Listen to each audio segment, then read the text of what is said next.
What if a software update could make your old electric car feel like a brand new beast, or quietly ruin its battery? Today, we are pulling back the curtain on the ghost inside modern EVs: software. This isn't just a few bug fixes or a prettier dashboard. We'll look at how software shape range, power delivery, safety limits, and even resale value. Can a digital tweak actually awaken an old EV and give it new life? Or is it that promise mostly marketing? Stick around. By the end, you will know what software can and cannot do, why manufacturers love the idea of software defined car, and what owners need to watch for. Think about a phone versus a hammer. The phone's value keeps changing because software can add new tricks months after purchase. The hammer doesn't. Cars are finally moving toward phones. Inside an EV, software talks to every major system: battery, motor, charging, thermal controls, and driver assist features. The battery management system decides how much current a cell can take right now. The motor controller decides how fast torque is delivered. The charging controller decides whether it accepts high power from fast charger or to throttle back to protect the battery. Software is conductor of an orchestra, where every instrument affects the others. That conductor can be gentle or aggressive. A firmware tweak to the battery management system can change how the pack balances cells, how it allows short bursts of high power, and how it prevents lithium plating during fast charging. A motor update can alter acceleration curves, torque delivery sharpness, and even how regenerative braking feels. An HVAC algorithm update can optimize cabin heating and battery preconditioning to reduce range loss in winter. Layer those together, and an over the air update can feel like an upgrade to the whole car. But not all software updates are created equal. There are three broad types of software upgrades owners see: quality of life updates, feature additions, and performance or range changes. Quality of life updates fix bugs or improve maps and interfaces. Feature additions turn on new capabilities. Think heated steering wheel or a new driver mode. Performance and range updates actually change how the hardware is used. And that last category is where the ghost can feel most alive and most dangerous. When a manufacturer releases a performance update, they often push hardware to closer to its limits. They might let the battery deliver more peak power for drag launches or raise the allowed continuous current for sustained acceleration. That delivers a thrilling experience in the showroom mode. But underneath, the cells are seeing higher stress, higher temperatures, and potentially faster wear. The software can guard against damage by monitoring temperatures and cutting power. But pushing limits usually shortens long term life in exchange for short term excitement. There's also the concept of feature unlocking. Some companies ship cars with hardware capable of more than what's enabled at purchase. For a fee, a buyer can unlock more range, faster acceleration, or automated driver features. That's pure software monetization. It's attractive to buyers because you can get a cheaper car now and buy upgrades later. It's attractive to manufacturers because it creates recurring revenue. But it raises a question: does software unlock truly provide new capability, or does it simply allow riskier operating profiles that will degrade physical components faster? The truth is usually in the middle. You get a new set of trade offs. Another important axis is update access and trust. Over the air updates let companies fix problems quickly and roll out improvement worldwide in days. That's a huge safety win for recalls and security patches. But it also concentrates control. If a company decides to throttle features, change warranties, or push paid upgrades, owners may feel betrayed. The ghost is fungible. It can heal the car or it can gate features. Software also reshapes personality.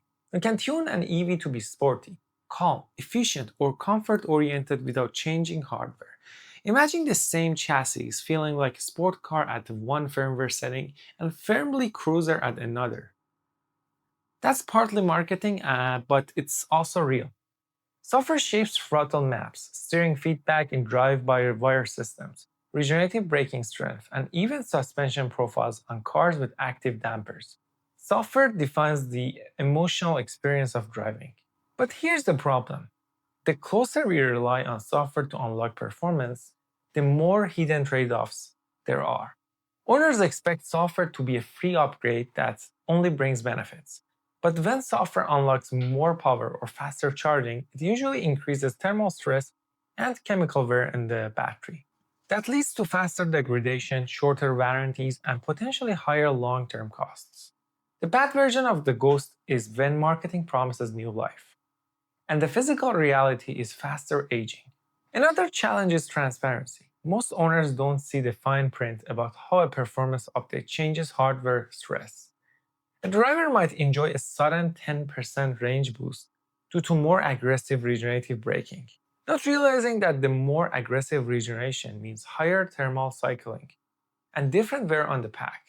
Without clear telemetry and shared data, it's hard for consumers to evaluate whether an update is worth it. Security and safety are also big issues. A compromised update, or a poorly tested one, can introduce bugs that affect braking, acceleration, or charging. The more complex the software, the higher the chance of unintended interactions. Automotive-grade testing is strict, but errors still slip through. When a software bug affects a phone, it's annoying. When it affects the car steering or battery safety limits, it's dangerous. Finally, regulatory and warranty frameworks are catching up slowly. Should a manufacturer be allowed to sell an upgrade that intentionally reduces battery life in exchange for performance? How do regulators ensure safety when third-party tuners alter vehicle software? We are in a legal and ethical gray zone where code can change the integrity of physical assets. Let's dig into how engineers manage these trade-offs and why some updates are safe while others are risky. First, validation and testing. Automotive software goes through heavy simulation, hardware in the loop testing, and the real-world durability cycles. Software teams run updated BMS code in the test rigs for thousands of cycles, watching for voltage drift, cell imbalance, and thermal spikes. They stress the motor controllers to ensure the inverter and wiring can handle increased currents. Good engineers test not just the happy path, but the edge cases, cold starts, repeated fast charging, and mixed driving patterns.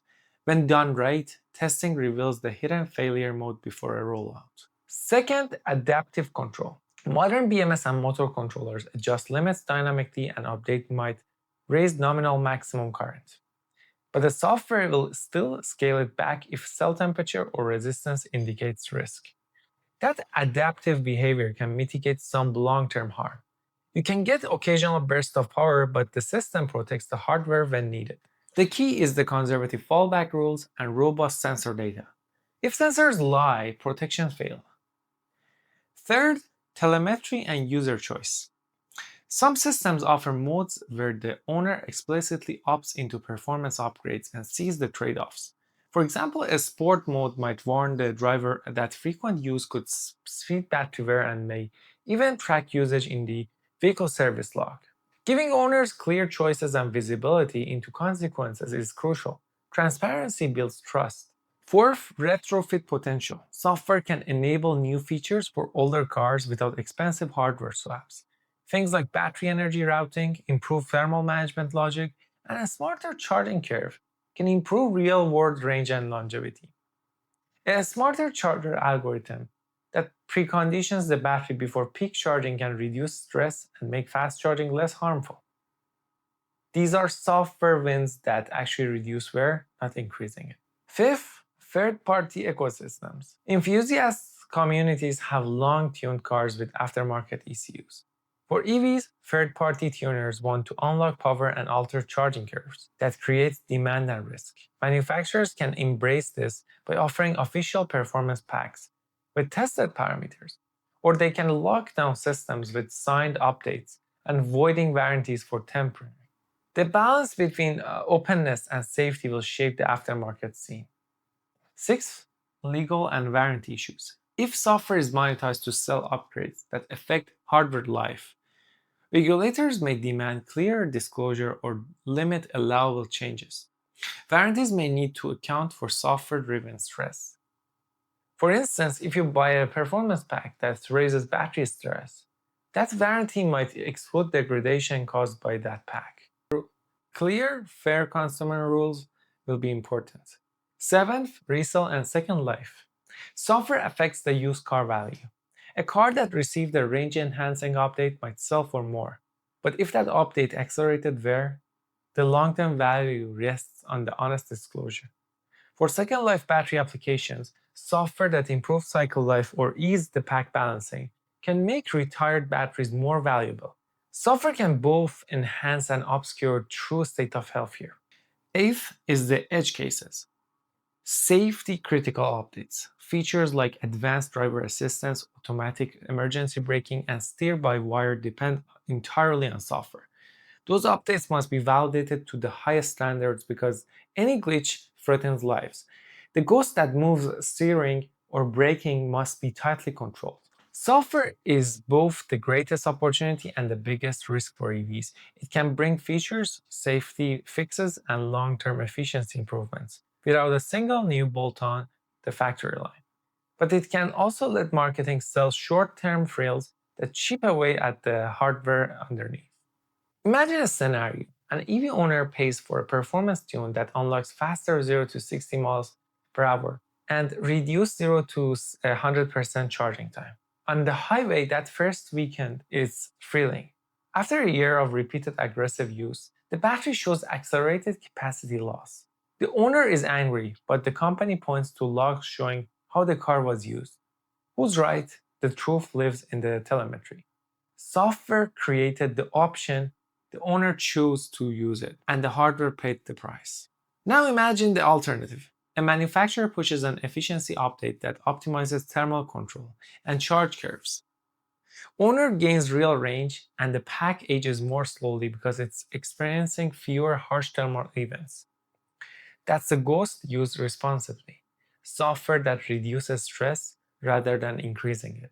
Which path wins depends on culture, incentives, and rules. If companies chase short term profits from paid upgrades without full transparency, trust erodes and resale values fall.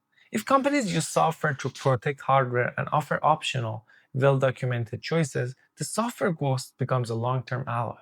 Software has turned EVs into a living platforms. It controls nearly everything that matters: how fast the car accelerates, how long it lasts, and how safely it charges. That power is a revolution and a responsibility. Owners should celebrate over the air fixes and new features, but also demand transparency about the trade offs. If you get a performance update, ask what it does to battery stress and warranty. If you buy a car for the long haul, favor manufacturers who document the effects and give you control. The ghost in the machine can save up money, extend life, and make driving more fun. Or it can be a siren that lures owners into expensive wear and tear. Wise owners and wise companies will use software to protect hardware first, then deliver frills second. If you want a deep dive into how battery management software works, or a teardown of algorithms, you can click in the BMS course in the description. Thank you.